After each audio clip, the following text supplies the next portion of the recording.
Hi Airman! Welcome to Pilot Ryan, Captain Mike. We've got the FMS BAE Hawk in this frozen tundra and it is very windy outside. It went together superb, and I'm going to show you how good it went together and how easy it went together. But first, I'm going to give you a brief history of the BAE Hawk. These are modern day briefs. The only difference between the 1936 pattern and today's brief is there is no seam on the back. No. I didn't say a history of briefs. I said a brief history of the BAE Hawk.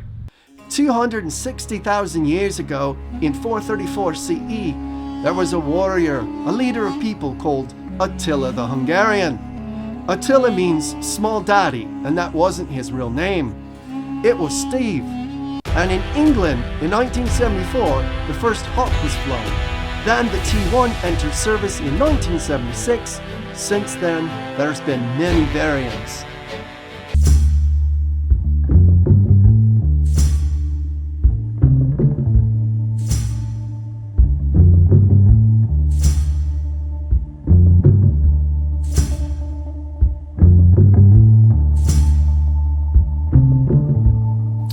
The hardware kit includes 6 screws. They're all the same size. That's what you'll be using for your tail and your wing surfaces. A pitot tube that screws into the nose, and 2 aesthetic antennas. First thing we want to do is take out the wires and stretch them out. And don't rip out your stickers like I just did off the channel 1 here. I made sure that the wires are out of the way and they're receded in this cutout so they don't get caught up when I turn the wing over. Now I'm just going to place the wires through this hole right here and lock in the wing and seat it in just like that.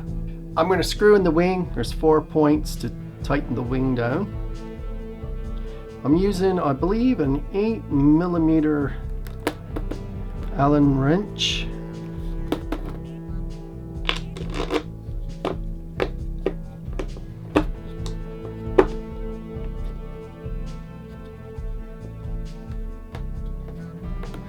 You don't want to tighten these down all the way. You just want to get them started, and then you'll go back and make sure that they're nice and tight. Otherwise, you'll get the wing off center a little bit and you won't get the screws in. I'm pulling out the wires. I'm just using an old control rod to pull them out.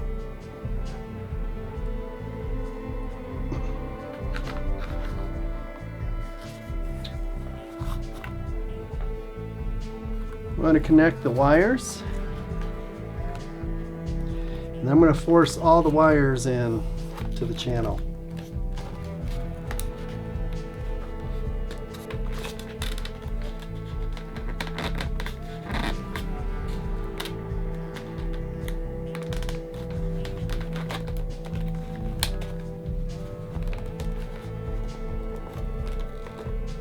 Once you've got that seated, go ahead and put the screws in.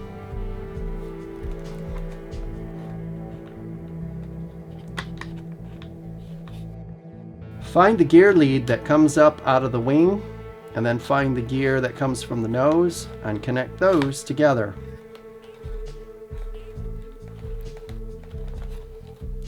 Now you're ready to connect your receiver.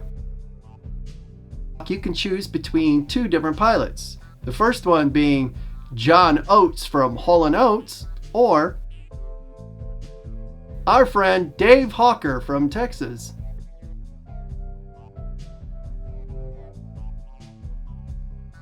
You can put the stabilizer fins down at the bottom. You just connect into the slots and pull backwards.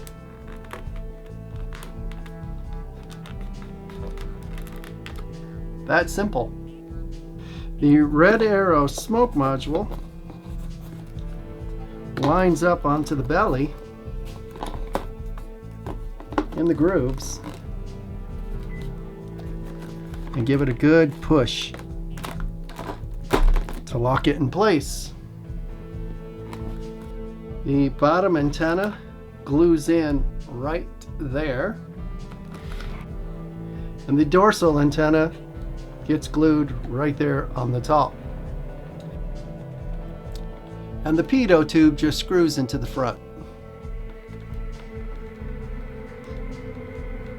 Your BAE Hawk is now finished.